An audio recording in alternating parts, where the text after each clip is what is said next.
ಮಹಾಭಾರತದಲ್ಲಿ ಕನ್ನಡ ಶಬ್ದದ ಬಳಕೆ ಆಗಿದೆ. ಕ್ರಿಸ್ತ ಶಕ 1ನೇ ಶತಮಾನದ ಮಾರ್ಕಂಡೇಯ ಪುರಾಣದಲ್ಲಿ ಕನ್ನಡ ಶಬ್ದದ ಬಳಕೆ ಇದೆ. ಸೋಮದೇವನ ಕಥಾ ಹರಿತ್ಸಾಗರ, ವರಾಹಮಿರನ ಬೃಹತ್ ಸಂಹಿತೆ, ಶೂದ್ರಕನ ಮೃಚ್ಛಕ ಕಟಕ ನಾಟಕದಲ್ಲಿ ಚಂದನ ಕರ್ನಾಟಕ ಅನ್ನುವಂಥ ಒಂದು ಪಾತ್ರ ಇದೆ. ಗಂಗವಿಕ್ರಮನ ಎಡಕೂರು ಶಾಸನದಲ್ಲಿ ಅಸಮಸೀಮ ಕರ್ನಾಟಕ ಅನ್ನುವಂಥ ಪದ ಬಳಕೆ ಇದೆ. ಸಂಸ್ಕೃತದಲ್ಲಿ ಕರ್ನಾಟಕ ಅನ್ನುವಂಥ ಎರಡು ರೂಪಭೇದಗಳ ಪದ ಬಳಕೆ ಇದೆ. ಇಷ್ಟೆಲ್ಲ ಭವ್ಯ ಇತಿಹಾಸ ಇರುವಂತಹ ನಮ್ಮ ಹೆಮ್ಮೆಯ ಕನ್ನಡ ಭಾಷೆ, ನ್ಯಾಯಮೂರ್ತಿಗಳು ಒಂದು ಪ್ರಶ್ನೆ ಕೇಳ್ತಾರೆ, ಕಮಲ್ ಹಾಸನ್ ಇನ್ನೂ ಕೂಡ ಕ್ಷಮೆ ಕೇಳಿಲ್ವಾ ಅಂತ.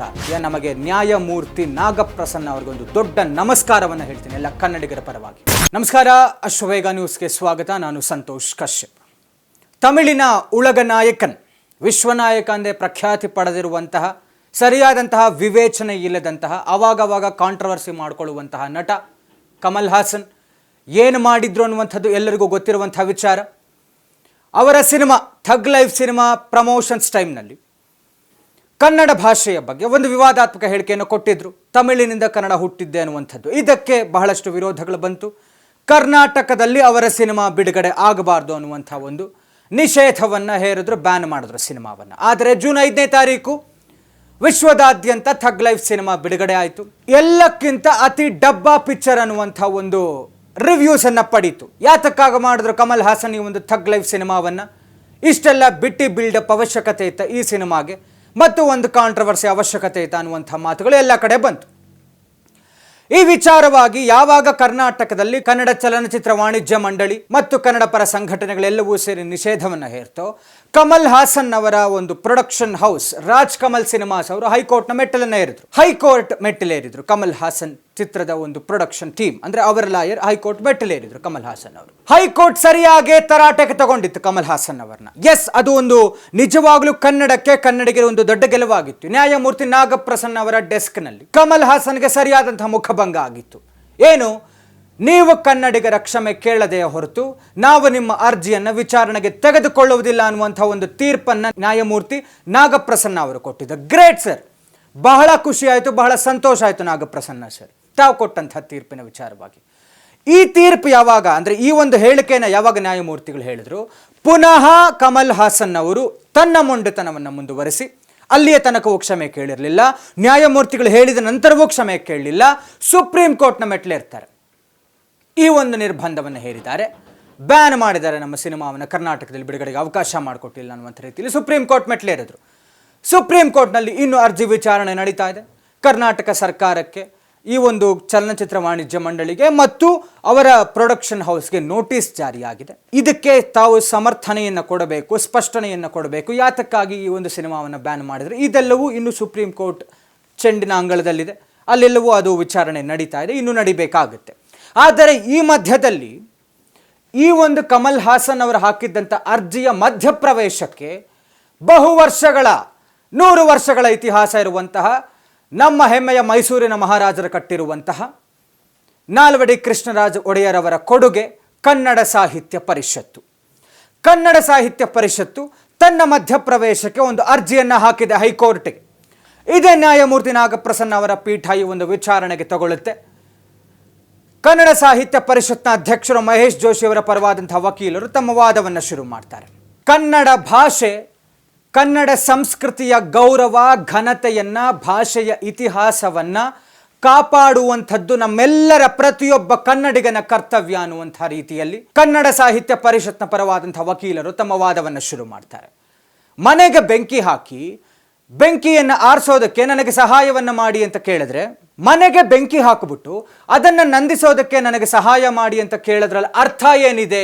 ಇದು ಕಮಲ್ ಹಾಸನ್ ಅವರ ಮೂರ್ಖತನದ ಪರಮಾವಧಿ, ಮೂರ್ಖತನದ ಒಂದು ಹೇಳಿಕೆ ಅಂತ ಕನ್ನಡ ಸಾಹಿತ್ಯ ಪರಿಷತ್ ಪರವಾದಂತಹ ವಕೀಲರು ಹೇಳ್ತಾರೆ. ಮುಂದುವರೆದಂತೆ ಆ ಮನುಷ್ಯನಿಗೆ, ಕಮಲ್ ಹಾಸನ್ಗೆ, ದಯವಿಟ್ಟು ನಮ್ಮ ಕನ್ನಡ ಭಾಷೆಯ ಇತಿಹಾಸವನ್ನು ತಿಳಿಸಿ ಹೇಳಿ, ಇದು ಆ ಮೂರ್ಖತನದ ಹೇಳಿಕೆ ಅನ್ನುವಂಥದ್ದನ್ನು ನಾನು ಸಾಬೀತುಪಡಿಸ್ತೀನಿ ಅಂತ ಒಂದಷ್ಟು ಅಂಶಗಳನ್ನು ಕನ್ನಡ ಸಾಹಿತ್ಯ ಪರಿಷತ್ ಪರವಾದಂಥ ವಕೀಲರು ಹೇಳ್ತಾರೆ. ನಿಮಗೆ ಹೇಳ್ತಾ ಹೋಗ್ತೇನೆ, ಕೇಳಿಸ್ಕೊಳ್ಳಿ. ಕಮಲ್ ಹಾಸನ್, ನೀವು ಕೇಳಿಸ್ಕೊಳ್ಳಿ ನಮ್ಮ ಕನ್ನಡ ಭಾಷೆಯ ಒಂದು ಇತಿಹಾಸವನ್ನು. ಮಹಾಭಾರತದಲ್ಲಿ ಕನ್ನಡ ಶಬ್ದದ ಬಳಕೆ ಆಗಿದೆ. ಕ್ರಿಸ್ತ ಶಕ 1ನೇ ಶತಮಾನದ ಮಾರ್ಕಂಡೇಯ ಪುರಾಣದಲ್ಲಿ ಕನ್ನಡ ಶಬ್ದದ ಬಳಕೆ ಇದೆ. ಸೋಮದೇವನ ಕಥಾ ಹರಿತ್ಸಾಗರ, ವರಾಹಮಿರನ ಬೃಹತ್ ಸಂಹಿತೆ, ಶೂದ್ರಕನ ಮೃಚ್ಛಕ ಕಟಕ ನಾಟಕದಲ್ಲಿ ಚಂದನ ಕರ್ನಾಟಕ ಅನ್ನುವಂತಹ ಒಂದು ಪಾತ್ರ ಇದೆ. ಗಂಗವಿಕ್ರಮನ ಎಡಕೂರು ಶಾಸನದಲ್ಲಿ ಅಸಮಸೀಮ ಕರ್ನಾಟಕ ಅನ್ನುವಂತಹ ಪದ ಬಳಕೆ ಇದೆ. ಸಂಸ್ಕೃತದಲ್ಲಿ ಕರ್ನಾಟಕ ಅನ್ನುವಂಥ ಎರಡು ರೂಪಭೇದಗಳ ಪದ ಬಳಕೆ ಇದೆ. ಪ್ರಾಕೃತದಲ್ಲಿ ಕರ್ನಾಟಕ ಮತ್ತು ಕನ್ನಡ ಅನ್ನುವಂಥ ಪದ ಬಳಕೆ ಇರುವಂಥದ್ದು. ಇಷ್ಟೆಲ್ಲ ಭವ್ಯ ಇತಿಹಾಸ ಇರುವಂತಹ ನಮ್ಮ ಹೆಮ್ಮೆಯ ಕನ್ನಡ ಭಾಷೆ ತಮಿಳಿನಿಂದ ಹುಟ್ಟಿದೆ ಅಂತ ಅದು ಹೇಗ್ರಿ ಹೇಳ್ತಾರೆ ಆ ಮೂರ್ಖತನದ ಹೇಳಿಕೆಯಲ್ಲಿ? ಕಮಲ್ ಹಾಸನ್ ಅನ್ನುವಂಥ ರೀತಿ ನ್ಯಾಯಾಲಯಕ್ಕೆ ಪ್ರಶ್ನೆ ಮಾಡಿದ್ದಾರೆ. ದಯವಿಟ್ಟು ಈ ಮನುಷ್ಯನಿಗೆ ಇದರ ಬಗ್ಗೆ ತಿಳಿಸಿ ಹೇಳಿ. ಬರುವಂಥ ನೆಕ್ಸ್ಟ್ ಸರ್ತಿ ಈ ಮನುಷ್ಯ ಸ್ವಲ್ಪ ಕನ್ನಡ ಭಾಷೆಯ ಬಗ್ಗೆ ತಿಳ್ಕೊಂಡು ವಿವೇಚನಾಪೂರ್ವಕವಾಗಿ ವಿವೇಕವನ್ನು ಇಟ್ಕೊಂಡು ಬರುವ ಸರ್ತಿ ಅವರು ವಿಚಾರಣೆಗೆ ಹಾಜರಾಗಲಿ ಅನ್ನುವಂಥ ರೀತಿ ಕೇಳಿದ್ದಾರೆ. ಇಷ್ಟೆಲ್ಲ ವಿಚಾರಣೆಯನ್ನು ಕೇಳಿದ ನಂತರ ನ್ಯಾಯಮೂರ್ತಿಗಳು ಒಂದು ಪ್ರಶ್ನೆ ಕೇಳ್ತಾರೆ, ಕಮಲ್ ಹಾಸನ್ ಇನ್ನೂ ಕೂಡ ಕ್ಷಮೆ ಕೇಳಿಲ್ವಾ ಅಂತ. ಎಂಥ ನಾಚಿಕೆಗೇಡ್ರಿ ಈ ಮನುಷ್ಯನಿಗೆ, ಎಂಥ ಮೊಂಡತನ ಇರಬೇಕು, ಎಂಥ ದುರಹಂಕಾರ ಇರಬೇಕು ಈ ಕಮಲ್ ಹಾಸನ್ಗೆ. ಇನ್ನೂ ಕೂಡ ಕನ್ನಡಿಗರ ಕ್ಷಮೆಯನ್ನು ಕೇಳಿಲ್ಲ. ಮತ್ತೆ ಕೋರ್ಟ್ ತರಾಟೆಗೆ ತೆಗೆದುಕೊಂಡಿದೆ ಕಮಲ್ ಹಾಸನ್ ಅವರಿಗೆ. ಮತ್ತೆ ಭಾರಿ ಮುಖಭಂಗ. ಕಮಲ್ ಹಾಸನ್ ಪರ ವಕೀಲರು ಟೈಮ್ ಅನ್ನು ಕೇಳಿದ್ದಾರೆ ಇವರ ಅರ್ಜಿಗೆ ಆಕ್ಷೇಪಣೆಯನ್ನು ಸಲ್ಲಿಸೋದಕ್ಕೆ. ಬಟ್ ಸ್ಟಿಲ್ ಈ ಮನುಷ್ಯ ತನ್ನ ಮೊಂಡಿತನವನ್ನು ಮುಂದುವರಿಸ್ತಾನೆ ಇದ್ದಾರೆ. ಆದರೆ ಕನ್ನಡ ಚಲನಚಿತ್ರ ವಾಣಿಜ್ಯ ಮಂಡಳಿ ಮಾಡದೇ ಇರುವಂಥ ಕೆಲಸವನ್ನ, ಕನ್ನಡ ಪರ ಹೋರಾಟಗಾರರು ಮಾಡದೇ ಇರುವಂಥ ಕೆಲಸವನ್ನ ಸುಮ್ಮನೆ ಆ ಟೈಮಿಗೆ ವಿರೋಧ ಮಾಡಿದ್ರೆ ಏನ್ರಿ ಪ್ರಯೋಜನ ಆಯಿತು? ಅದರ ಕಂಟಿನ್ಯೂಷನ್ ಇತ್ತ? ಇವರುಗಳು ಏನು ಹೋರಾಟ ಮಾಡಿದ್ರು ಅಂತೆಲ್ಲ ಏನು ಅಷ್ಟೆಲ್ಲ ಗಲಾಟೆ ಮಾಡಿದ್ರಲ್ಲ, ಇವರುಗಳ ನಿರಂತರತೆನೇ ಇರಲಿಲ್ಲ, ಕನ್ಸಿಸ್ಟೆನ್ಸಿನೇ ಇರಲಿಲ್ಲ. ಇಲ್ಲಿಯ ತನಕವೂ ಅವರು ವಿರೋಧವನ್ನು ಮಾಡಿದ್ದಾರೆ. ಬರೀ ಸಿನಿಮಾವನ್ನು ನಿಲ್ಲಿಸ್ಬಿಟ್ರೆ ಆಗೋಯ್ತಾ? ಆ ಮನುಷ್ಯ ಕ್ಷಮೆ ಕೇಳೋರ್ಗೂ ಬಿಡಬಾರ್ದಾಗಿತ್ತು ಯಾರಾದರೂ ಕೂಡ. ಕನ್ನಡ ಚಲನಚಿತ್ರ ವಾಣಿಜ್ಯ ಮಂಡಳಿ ಮಾಡಲಿಲ್ಲ, ಕನ್ನಡ ಪರ ಹೋರಾಟಗಾರರು ಮಾಡಲಿಲ್ಲ, ಸೋ ಕಾಲ್ಡ್ ದೊಡ್ಡ ದೊಡ್ಡ ನಟರು ವಿರೋಧವನ್ನು ಮಾಡಲಿಲ್ಲ.